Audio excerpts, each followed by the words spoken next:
Assalomu alaykum hurmatli obunachilar. 2026-yil 18-may sanasida navbatdagi bemorimiz bizga tashrif buyurganlar Sog'lom turmush klinikasiga. Bularga DSP diagnozi qo'yilgan.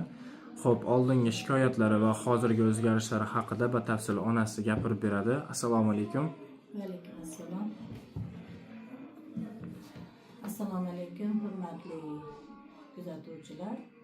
Men nabirani shu doktor Jalilovda 2 yildan beri davolataman. Bizning shikoyatimiz eng asosiysi shu DSP. Kelganda ahvolimiz ancha og'ir edi. Toshkentlarda ko'p davolatdik. Men buni oldin ham aytganman. Hindistonga ham borganmiz. Shularning hammasini aytganman. Endi Allohga shukr, shu joyga kelgandan beri nevaramda ancha o'zgarish bo'ldi. Qo'llarim tortishlari yo'qoldi. Og'zidan ko'p so'lagini oqardi. Ko'zini g'ilayligi bor edi. Keyin rosa qo'rqoq edi. Sal sharpa bo'lsa ham cho'chib ketaverardi. Keyin gapirish tarafdan ham susildi. Endi mana Allohga shukr 2 yildan beri davolanamiz. Allohga behisob shukr. Avvalo Alloh, keyin shu doktorimiz sabab bo'lib juda katta o'zgarishlar bo'ldi. Shu aytganlarim hammasi yo'qoldi. Endi mana o'zingizlar ham ko'rib turibsizlar.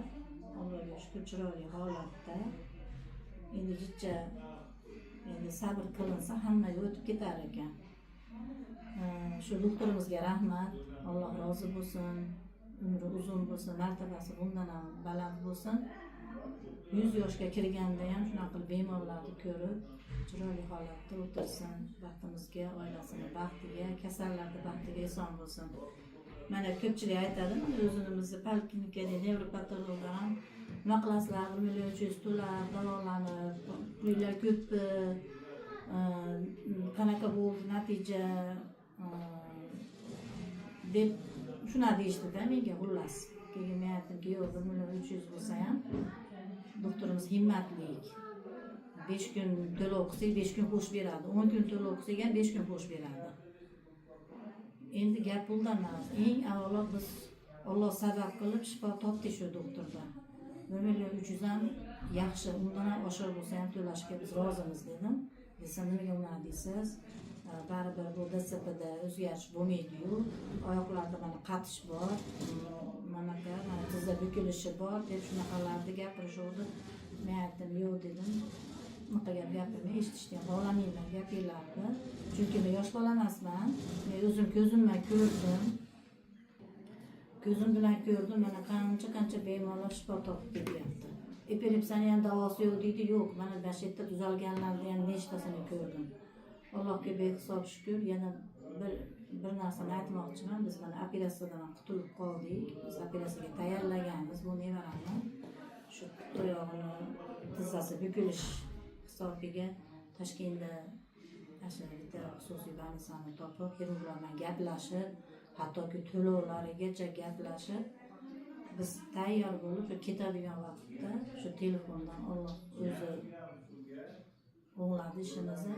Shu doktorni ko'rib qolib, yo'q, operatsiyaga bormaymiz, shu doktorga ko'ruvga boramiz deb biz shu yerga kelganmiz. Kelganimdan men juda xursandman. Endi kimda masalan DSP boshqa diagnoz bo'lsa, qanaqa bir nima deydi, epilepsiya, tutqanoq, shu miya bo'yicha qanaqa muammosi bor bemorlar bo'lsa, qo'rqmasdan kelinglar. Xudo xolasa, mana shifo topayotganlar ko'zimiz bilan ko'rdik, bu yolg'on emas. Men masalan xohlamayman ham bu yolg'on gapirishni ham, Allohdan qo'rqaman. Bu haqiqatni aytyapman. Men rosa xursandman bu doktordan. Biz mana bugun nimadan toza havo sanatoriyasidan mana bir hafta davolanib qaytyapmiz. 3 kun to'lov qilganmiz, mana 5 kun bizga bonus qilib berdi. Alloh rozi bo'lsin. Sanatoriyaning ham sharoitlari yaxshi. Hamma shifokorlar, hamshiralar, hattoki oshpazlar hammasi juda muomalalik.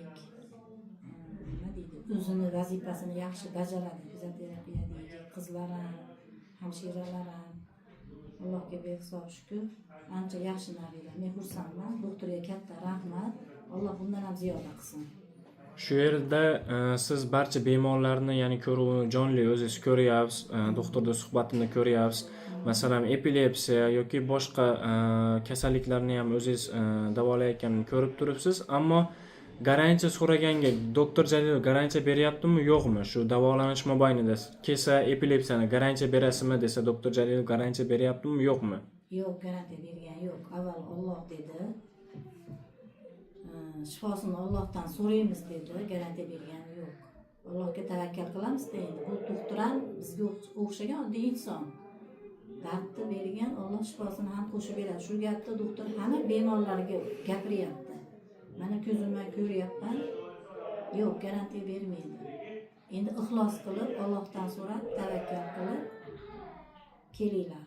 Xudo xolasa, barcha kelgan bemorlar hammalar xursand. Natija yaxshi, Allohga shukr. Mana ko'zim bilan nechta bemorlarni ko'ryapman, gaplashyapmiz, mana suhbatlashib hammasini davo topganini qulog'imdan eshityapman. Allohga behisob shukr. Doktorimizga rahmat. Juda himmatlik. Bemorlarga juda hali chiroyli muomalada, hammasiga bir xil muomala qiladi. Allohga behisob shukr. Mana bunaqa doktorni to'g'risini aytsam men ko'rmaganman. Men Toshkentda juda ko'p yurdim, mana shu nevaram bilan. Yo'q. Haligi bunaqa doktorni ko'rmadim-da, to'g'risi bu maqtash emas, men haqiqatda gapiryapman. Allohga shukr, yaxshi nabira. Men xursandman bundan, ota-onasi ham xursand. Assalomu alaykum, hurmatli mijozlar. Doktorimizga mana rahmat. Men yaxshiman. Allohga shukr. Katta rahmat, sog' bo'lsin. Zo'r bo'lib ketishingizga biz ham tilakdoshmiz. Alloh o'zi shifo bersin sizga ham. Rahmat. Rahmat, biz ham xursandmiz shunchalik natijalar olganinglardan. Sog' salomat bo'linglar. Kelgusida yana ham zo'r bo'lib ketishiga tilakdoshmiz. Alloh o'zi shifo bersin.